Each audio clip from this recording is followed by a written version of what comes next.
Bom dia, gente. Muito bom dia a todos. Eu queria dizer que estou muito feliz de ter sido convidado pelo Flávio Tavares e Instituto Pará para estar aqui hoje com vocês falando sobre esse tema tão importante. Mas queria, antes de tudo, fazer um testemunho. Eu frequento muitos eventos, realizo muitos eventos, e poucas vezes eu tive a oportunidade de me deparar com um evento tão bem organizado, mas principalmente com um evento que reúne de maneira bastante equilibrada as dimensões de high-tech e high-touch. Um evento que usa tudo que a tecnologia nos proporciona, mas que tem um toque pessoal, um toque humano e uma preocupação obsessiva com os mínimos detalhes. Então, parabéns ao Instituto Pará e parabéns a todos vocês que estão participando desse evento. Para a gente falar sobre cidades em rede e sustentabilidade, vamos começar dizendo o seguinte: no mundo biológico, no mundo vamos dizer assim, dos humanos e dos animais, de acordo com o cientista suíço Max Kleiber, há uma relação bionívoca e matemática entre metabolismo de um ser e a sua dimensão. Ou seja, quanto maior o animal, mais lento é o metabolismo. O coração de um elefante bate em 1/100º de vezes comparado com o coração de um colibri. Todo o metabolismo de um animal grande é muito mais lento do que de um animal pequeno. O Jeffrey West decidiu investigar, então, se o mesmo se passava com os super-organismos construídos por nós, que são as cidades. Ou seja, se quanto maior a cidade, mais lento é esse metabolismo, E, de certa maneira, o resultado foi positivo. Ou seja, quanto mais a cidade se adensa, o metabolismo dela fica mais lento. Mais lento nas decisões, mais lento no trânsito, mais lento nos processos de aprovação de planta. Ou seja, em todos os sintomas há metabolismo mais lento. Então há uma notável semelhança entre organismos vivos e superorganismos também vivos que formam as grandes metrópoles do mundo. Algo, porém, fugia essa regra e gerava estranheza nas pessoas. Ou seja, havia uma coisa que era interessante e que causou surpresa a todo mundo que estudava esse assunto. Quanto maior uma cidade, mais inovadora ela é. Esse fenômeno pode ser observado de maneira global e passou então a chamar a atenção de muitos estudiosos. Qual seria a razão onde tudo é lento, mas a inovação se processa de maneira mais rápida ou em maior quantidade? Quanto mais a população se adensa, quanto mais ela se reúne, mais ideias e inovação surgem naquela sociedade. De acordo com esta, a população de um centro urbano com 5 milhões de habitantes é 3 vezes mais criativa e geradora de inovação que o cidadão médio de uma cidade com 100 mil moradores. O que estaria gerando esse fenômeno? Qual seria a razão, então, desse fenômeno estar ocorrendo? Para o cientista Stuart Kauffman, o conceito de potencial adjacente é o que determina o maior ou menor grau de inovação. E o que é potencial adjacente? Nosso cérebro possui, em média, 100 bilhões de neurônios. Esse é o número de neurônios que a gente tem na nossa cabeça. Só que eles seriam inúteis na atividade de gerar ideia e inovar se eles não tivessem a capacidade de se conectar com os outros neurônios ao redor dele. Esses outros neurônios, por sua vez, possuem um conjunto de interações contíguas próprias, cada um deles, e assim essa rede vai se expandindo. Então o neurônio se relaciona com os que estão ao seu redor. Estes, por sua vez, se relacionam com os outros que estão ao seu redor, formando então uma rede. Cada neurônio acaba se conectando e formando sinapse com outros 1000 ao seu redor, gerando por isso um conjunto de 100 trilhões de conexões neurais ou sinapses. Isso é que é chamado de potencial adjacente. Numa cidade pequena, se a gente pensar nisso enquanto pessoas e não enquanto neurônios, o potencial adjacente é menor. Já na cidade grande, esse fator é multiplicado. Eu tendo muito mais gente ao meu redor, o meu potencial adjacente de fazer sinapse, de ter ideias, insights, novos conceitos, se amplia muito. Em megalópolis, a inovação é muito mais rápida devido ao maior volume de gente ao nosso redor, aonde a gente estiver. São mais pessoas gerando impulsos na gente, que por sua vez gera sinapses no nosso cérebro. Num saguão de aeroporto, você pode estar sozinho, mas você está ouvindo um monte de gente falar um monte de coisa. E a partir daquilo, o seu cérebro começa a gerar sinapse e processar novas ideias, conceitos, etc. Ou seja, de alguma maneira, cada uma dessas interações é um estímulo à formação de novas sinapses no nosso cérebro. Quanto mais isso acontece durante todo o dia, seja num restaurante lotado, na fila do banco, mais esse fenômeno se replica. E numa cidade pequena ou menor, as distâncias entre as pessoas, a não aglomeração, diminui o potencial adjacente. A multiplicidade de assuntos e temas que nos circundam acabam estimulando a formação de novas sinapses, que resultam em características mais inovadoras. Basta olhar o que é hoje uma cidade, como nós estamos cercados de gente, falando coisas, expressando suas emoções, suas sensações, e a gente acaba com isso gerando novas ideias, novos conceitos, e fica muito mais aberto ao novo, e por isso os conceitos de inovação. Outra coisa importante em cidade grande é que normalmente há muito mais diversidade cultural. E a diversidade cultural é outro potencializador de inovação. Quanto mais heterogênea for a população em termos de raça, de credo, de costumes, maior o potencial adjacente que ele gera. Imagine o que vai acontecer então com agora a sociedade em rede. As interações contíguas através do potencial adjacente vão explodir em quantidade e diversidade. Se a gente antes tinha estímulos poucos, porque morava numa cidade pequena, muda para uma cidade grande e passa a ter estímulos em muito maior quantidade, imagine agora, quando além de morar numa grande megalópole, a gente ainda interage através do universo digital com muito mais gente, muito mais ideias, muito mais conceitos, muito mais insights. Então, a velocidade de inovação vai crescer e já está crescendo exponencialmente. Por isso, vamos parar de ser bucólico, saudosista e de almejar o nosso isolamento e proximidade com a natureza. É gostoso passar um fim de semana num lugar distante, sem dúvida, mas é fundamental para a melhoria da sociedade vivermos cada vez mais próximos um do outro. E o instinto gregário nunca esteve tão presente e a sociedade nunca se adensou tanto quanto nos últimos tempos. Nós estamos, cada um de nós, nos transformando em células nervosas de um gigantesco cérebro global. E o mundo está nascendo para uma nova era, que é a era da conexão e da interatividade. Conexão física e digital. Se antes a gente lutou durante séculos por nossa independência, agora a nossa luta é para aprender a viver na era da interdependência. Juntos somos mais fortes. A gente já ouviu isso. Pois, acreditem, juntos somos mais criativos, mais inovadores e podemos ir muito além de onde estamos hoje. Por isso, não podemos questionar as vantagens de vivermos em grandes centros. E isso é cada vez mais verdade no Ocidente, agora no Oriente, a população está cada vez mais vivendo nas megalópolis. Parece ser um caminho sem volta e tem razões positivas para isso.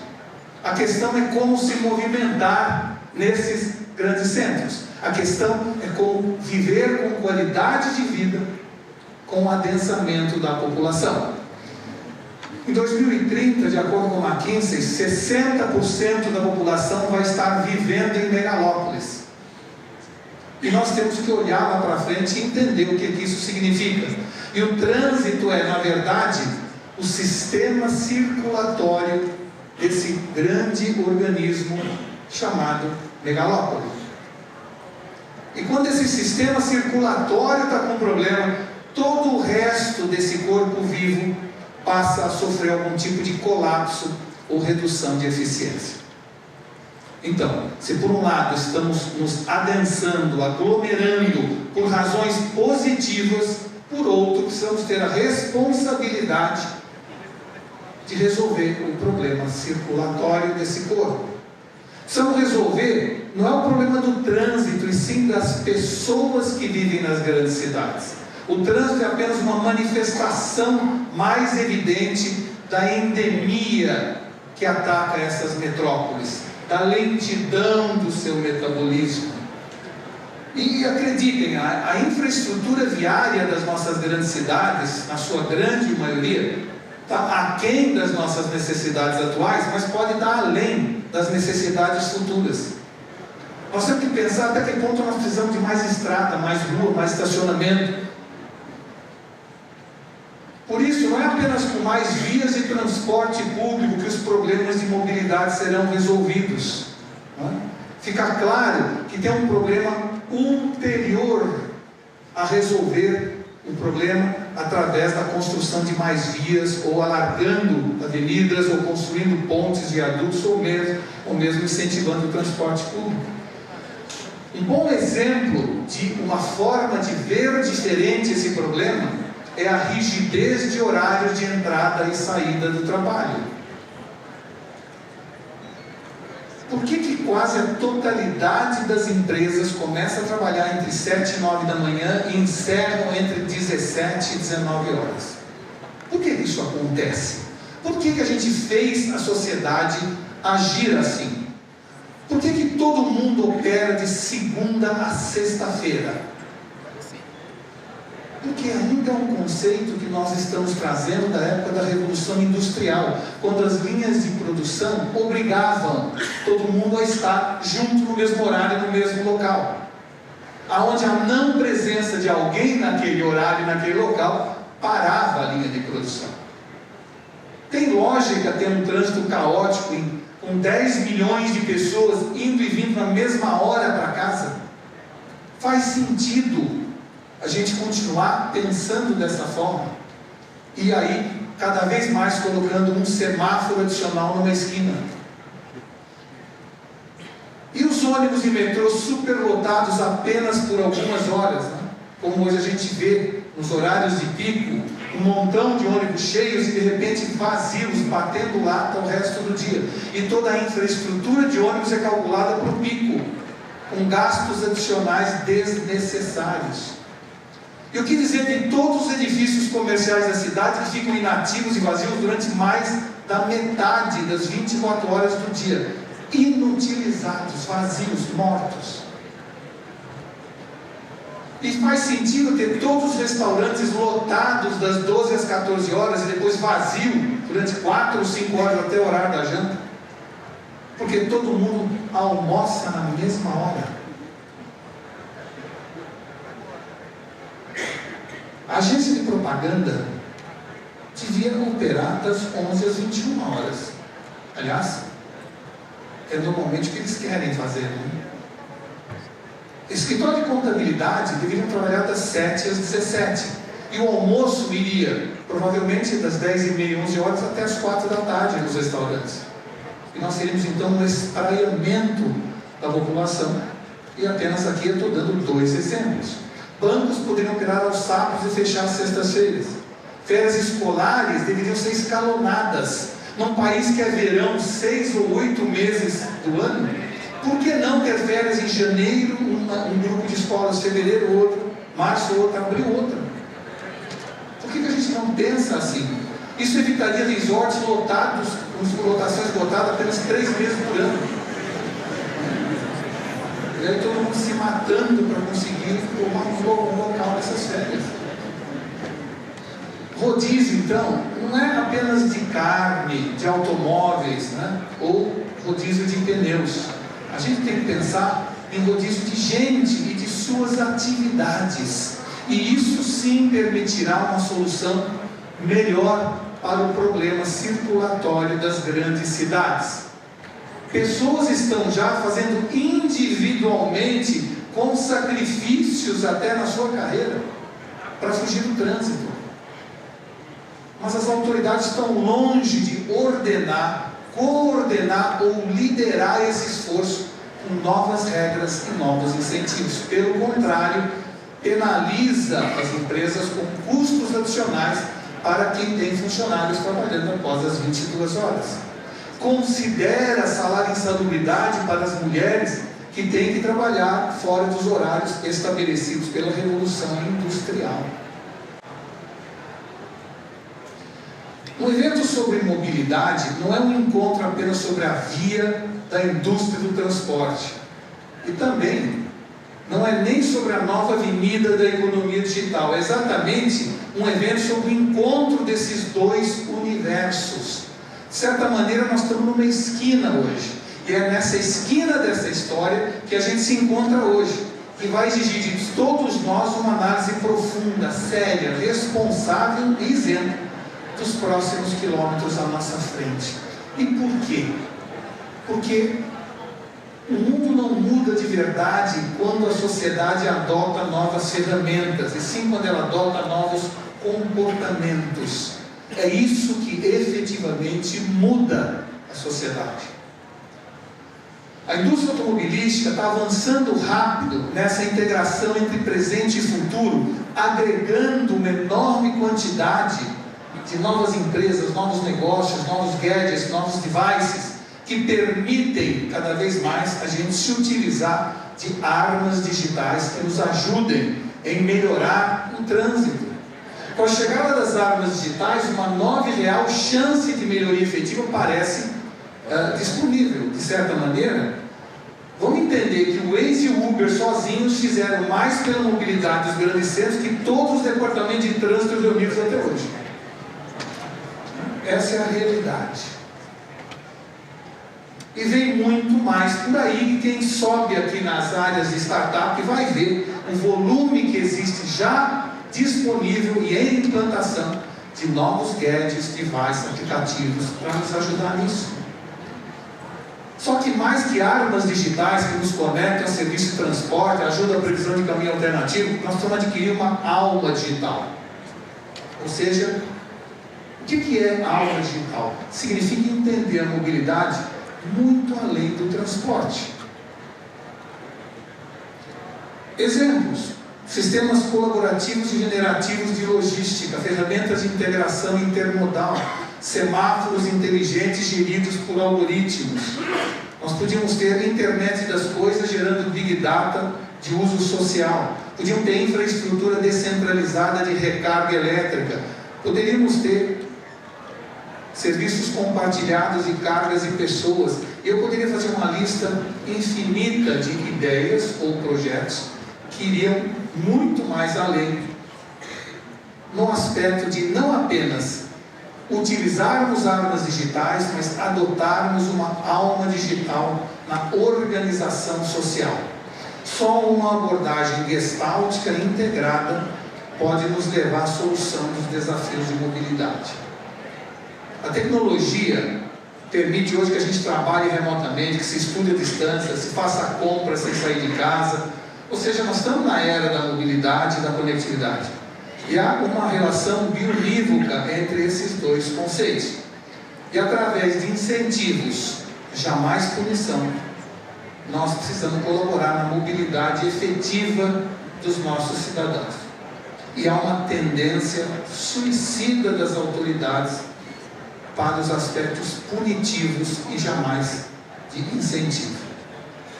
Por que não da isenção fiscal para equipamentos de videoconferência que hoje tem imposto de produto de luxo? Por que não ter uma alíquota menor de ICMS para compras online?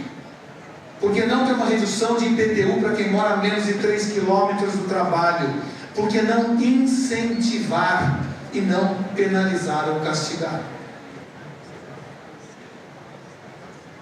Estradas deviam cobrar metade do pedágio para caminhões que cruzam a cidade entre meia-noite e 6 da manhã.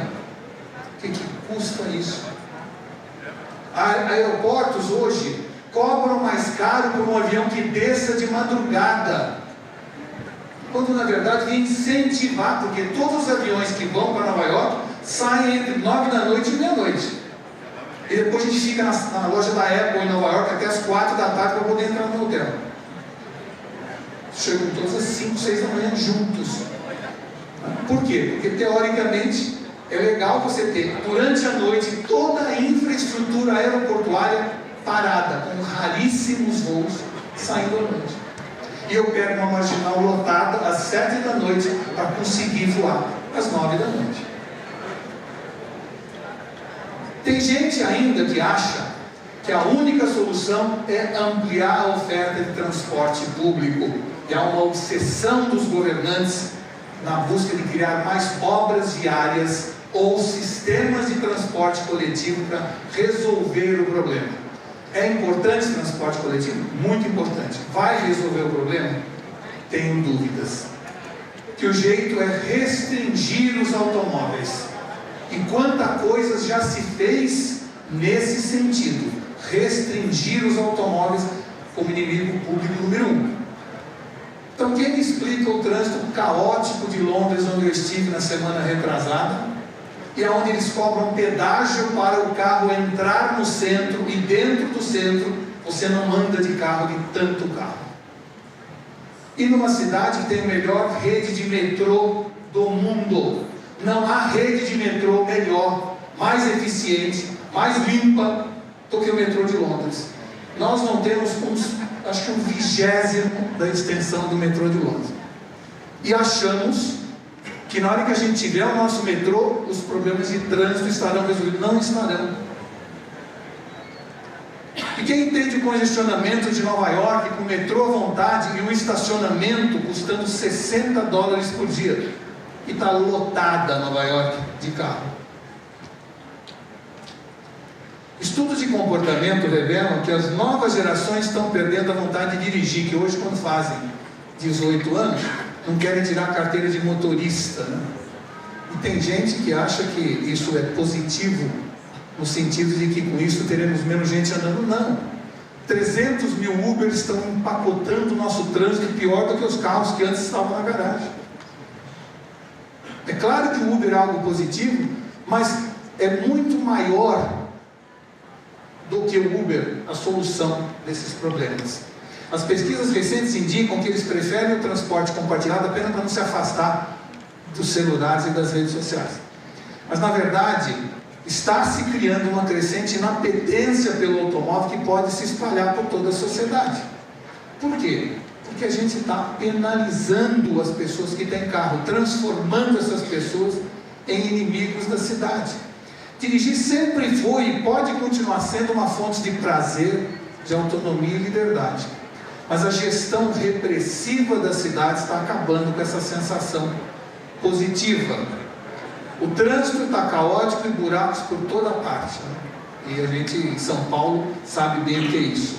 Restrições de acesso a vias preferenciais, limites exagerados de velocidade, rodízio por algarismo de licença, altos impostos e taxas de todo tipo, custo abusivo de estacionamento, indústria de multa com radares escondidos. Tudo isso gera nas pessoas uma ampliação do estresse que elimina o prazer de dirigir.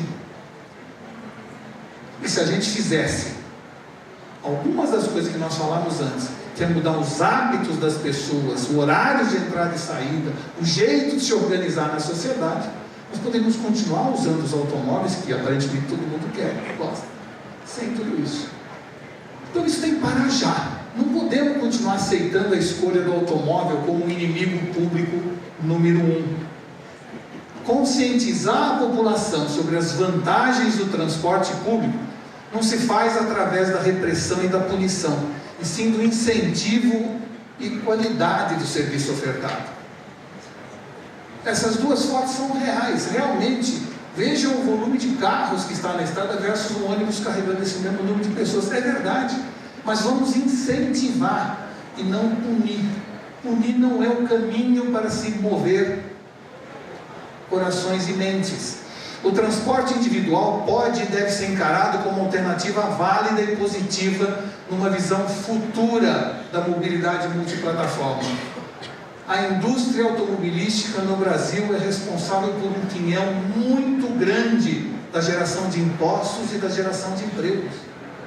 E eles deveriam estar unidos discutindo com os governantes até que ponto o que eles estão fazendo não é um tiro no próprio pé. Precisamos de automóveis inteligentes, ruas inteligentes e cidades inteligentes, mas principalmente de governantes inteligentes, que entendam o problema. Autoridades precisam ter uma abordagem integrada da mobilidade urbana, sem castigar nenhum dos módulos de transporte, mas incentivando todos. Não há inimigos nem favoritos, apenas um complexo sistema de players complementares que vão levar a essa solução. Ser sustentável é ser consciente e não anacrônico. É principalmente buscar soluções para o progresso, não restringir o progresso em nome das soluções, como a gente está vendo aí com algumas legislações sendo preparadas contra os aplicativos de transporte. Ser sustentável não é apenas reciclar lixo ou matéria-prima. Ser sustentável é reciclar ideias, conceitos, comportamentos. E cabe ao governo não nos dirigir, mas nos guiar. Guiar na direção de uma nova forma de encarar a vida em rede, não apenas dos nossos celulares em rede. E eu vou mostrar um exemplo para vocês de como se pode pensar diferente. A gente almeja semáforos inteligentes, tem gente achando que inteligente é não ter semáforos. Se a gente olhar, veja no Vietnã, onde tiraram os semáforos, ou na Etiópia, onde os carros diminuíram o volume de trânsito e de acidentes, porque todo mundo passou a ter cuidado com todo mundo o tempo inteiro. Vocês podem falar muito bem, isso são experiências em cidades de terceiro mundo. E o que vocês me dizem na Inglaterra, onde o trânsito estava caótico, eles tiram todos os semáforos e de repente o trânsito melhora e o volume de acidentes diminui. Esse é um exemplo de paradigmas que precisam de alguma maneira ser alterados. Exemplo na Alemanha, o desligamento dos semáforos faz o trânsito fluir melhor. Ou seja, outro paradigma a ser revisado. O que nós precisamos é unir, integrar a sociedade, governo, empresas, em busca de uma solução efetiva e não paliativa.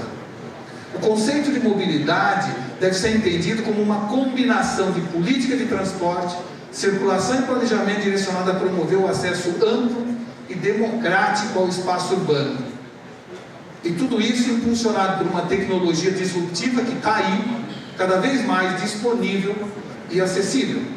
Um exemplo dessa tecnologia são os carros autônomos que estão chegando. Por um lado, serão responsáveis pela redução de 1,25 milhões de mortes anuais no trânsito do mundo inteiro. Ou seja, um excelente prognóstico. Menos talvez para a indústria de seguros, né?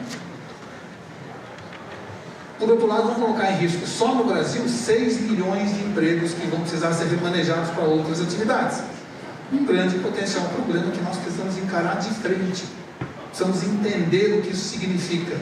São desafios como esse que merecem ser avaliados e por isso a importância de um evento como este. Mobilidade é o nome do jogo. Mobilidade vai muito além de chegar atrasado no serviço. Mobilidade significa eternizar um metabolismo lento nas megalópolis. E são as megalópolis, teoricamente, as formas de coexistência humana mais criativas e inovadoras. Então cabe a nós encontrarmos caminhos que nos permitam integrar ação com movimento, decisão com coragem, identificar os esforços que gerem luz e não somente o calor que está gerando hoje. São Paulo, eu falo isso com Dória, com seu posicionamento de cidade que não para, é sem dúvida a mais indicada para ser o laboratório e começar essa revisão de paradigmas de fato. Nós podemos e devemos fazer de São Paulo a primeira experiência no país de uma cidade em rede, não apenas de uma sociedade em rede. Uma cidade que tenha incentivos para espalhar os horários de pico durante todo o dia, abrir coisas no sábado e domingo e fechá-los na segunda e sexta, criarmos experiências sobre incentivo de caminhões só funcionar de madrugada, não castigo, não proibição, incentivo é o nome do jogo. Em resumo, as grandes cidades em todo o mundo vivem hoje uma escolha entre o caos e a prosperidade. E nós estamos aqui reunidos nesse evento, no fundo, para avaliar como ir ao encontro dessa prosperidade. Por isso, está de parabéns o Instituto Pará por fazer esse evento, de parabéns vocês por estarem aqui reunidos, buscando exatamente as soluções de mobilidade que, no fundo, se revelam como a grande razão das cidades continuarem crescendo, evoluindo, sendo mais inovadoras e, no fundo, gerando uma qualidade de vida, que, no fundo, é o que mais importa para todos nós. Gente, muito obrigado.